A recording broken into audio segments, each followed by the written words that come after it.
नमस्कार, आदाब, सत श्री अकाल, जय भीम, जोहार। मेरा नाम है कन्हैया कुमार। दोस्तों, मैं आज बेहद ज़रूरी जो दो सबसे बड़ी खबरें हैं वो आप लोगों के बीच में लेकर के आऊँ। जी हाँ दोस्तों, जो सबसे बड़ी लेटेस्ट खबर है वो ये है कि 370 में जो 4 साल से लगभग पेंडिंग पड़ा हुआ था केस, आखिरकार उसमें बहुत बड़ा ऐतिहासिक निर्णय लिया गया है। जी हाँ दोस्तों, वहीं ईवीएम के लिए भी आप सभी लोगों के लिए राहत भरी खबर है। जी हाँ दोस्तों, इन दो खबरों के बारे में हम आप लोगों के बीच में विस्तार से चर्चा करेंगे कि ईवीएम को लेकर के जिस प्रकार से मुद्दा गरमाया हुआ है और इस पर जो निर्णय आया है और कहीं ना कहीं जो आश्वासन मिला है जो वकीलों के माध्यम से हम लोगों तमाम चीज़ों के बारे में हम आप लोगों के बीच में चर्चा करेंगे। वहीं मेरी आपसे विनम्र अपील है कि अभी तक आपने हमारे न्यूज़ चैनल BMM न्यूज़ 90 को सब्सक्राइब नहीं किया तो सब्सक्राइब कर लें, साथ में बेल आइकन को प्रेस कर लें, कमेंट के माध्यम से अपनी राय जरूर दें।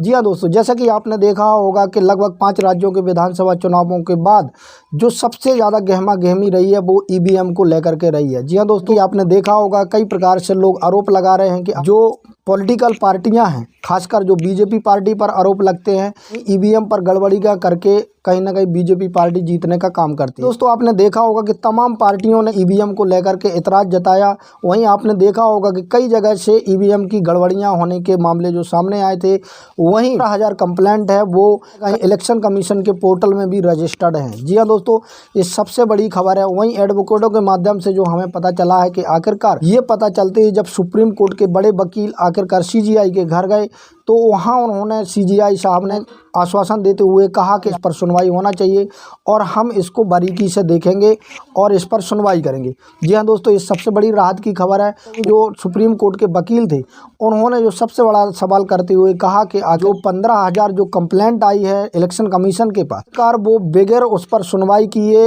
या फिर उनकी इन्वेस्टिगेशन किए उनको क्लोज कैसे कर सकते हैं, ये सबसे बड़ा उनका जो सवाल है। वहीं कहीं ना कहीं जो सुनने में आ रहा है कि जो पॉलिटिकल पार्टियां हैं का भी कहना है कि जो चुनाव करवाए गए हैं, चुनाव करवाने के बाद जो भी वीवीपैट है, आकर वीवीपैट की जो पर्चियां हैं यदि पूर्ण रूप से गिनवा ली जाती हैं फिर भी हम संतुष्ट हो जाएंगे।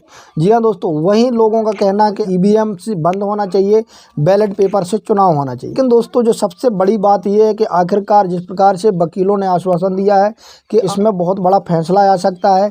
ईवीएम बैन के साथ साथ 5 राज्यों के जो विधानसभा चुनाव हैं वो रद्द हो सकते हैं। जी हाँ दोस्तों, जो एक खबर आई है एडवोकेटों के माध्यम से आई है, जो सुप्रीम कोर्ट के एडवोकेट हैं उन्होंने ये खबर दी है।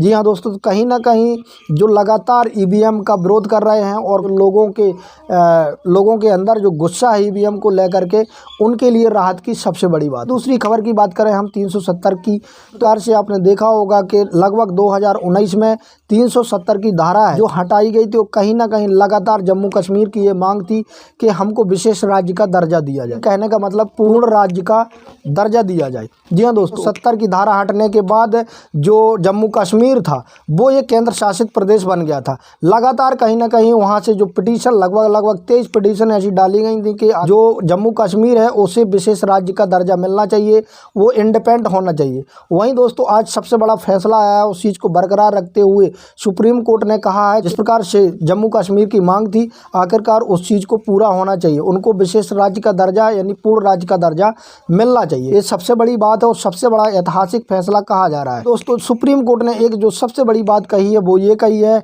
कि आखिरकार वहाँ पर संविधान भी पूर्ण रूप से लागू होगा। जिस प्रकार से अन्य राज्यों में भारत के लागू है वहाँ भी पूर्ण रूप से संविधान लागू किया जाएगा। जी हाँ दोस्तों, ये सबसे बड़ी खबर है। वहीं आपने देखा होगा कि 370 के खिलाफ कई आवाज़ें उठ रही थी कि या तो 370 को बहाल कर दिया जाए या इसको विशेष राज्य यानी पूर्ण राज्य का दर्जा दे दिया जाए। ये सबसे बड़ा ऐतिहासिक फैसला था आज सुप्रीम कोर्ट को, आज पूर्ण राज्य का दर्जा मिलने का आश्वासन दिया और उन्होंने कहा है कि लगभग 1 साल के अंदर अंदर इनको पूर्ण राज्य का दर्जा दे दिया जाएगा। ये दोस्तों सबसे बड़ी खबर थी। वहीं मैंने ईवीएम के बारे में चर्चा की कि ईवीएम में जिस प्रकार से आपने देखा होगा कि चाहे वो 19 लाख ईवीएम का मामला हो, चाहे वो 15,000 जो कंप्लेंट आई हैं अभी रिजल्ट आने से पहले, खासकर जो सबसे बड़ी खबर थी वो ये थी कि आखिरकार जो कंप्लेंट थी वो 15,000 कंप्लेंट लगभग मध्य प्रदेश से थी। वकील सुप्रीम कोर्ट में रखना चाहते कि जो इलेक्शन कमीशन है ऐसा क्यों कर सकता है कि बगैर उन पर निर्णय लिए, उन पर जांच की कंप्लेंटों को क्लोज कर देता है। जी हाँ दोस्तों, वहीं सबसे बड़ा जो मुद्दा उठा था आपने देखा होगा कि जो 370 सीटों का मामला था वहीं क्यूट ने जो रिपोर्ट मांगी थी, आखिरकार इलेक्शन कमीशन ने वो डाटा डिलीट कर दिया, तो अपनी रिपोर्ट नहीं सौंपी थी। जी हाँ दोस्तों, ये भी सबसे बड़ा मुद्दा बना हुआ है। जो सुप्रीम कोर्ट के बड़े बड़े वकील हैं इस चीज़ को डिफाइन करने के लिए कर रहे हैं। और दोस्तों देखना ये होगा कि सुप्रीम कोर्ट क्या निर्णय करता है ईवीएम को लेकर के। लेकिन कहीं ना कहीं जो एडवोकेट थे उन्होंने आश्वस्त करते हुए कहा जो जीत होगी वो जनता की होगी और ईवीएम बैन होगी और 5 राज्यों का विधानसभा चुनाव भी रद्द हो सकता है। ये सबसे बड़ी खबर है और कहीं ना कहीं आप लोगों के लिए, सभी लोगों के लिए जो ईवीएम से खपा है उनके लिए राहत भरी खबर है। जी हाँ दोस्तों, ये सबसे बड़ी खबरें थी। अंत में BM 90 की आपसे गुजारिश है कि अभी तक आपने हमारे चैनल को सब्सक्राइब नहीं किया तो सब्सक्राइब कर लीजिए, साथ में बेल आइकन को प्रेस कर लीजिए, वहीं वीडियो को लाइक कीजिए, कमेंट के माध्यम से अपनी राय जरूर दीजिए। धन्यवाद।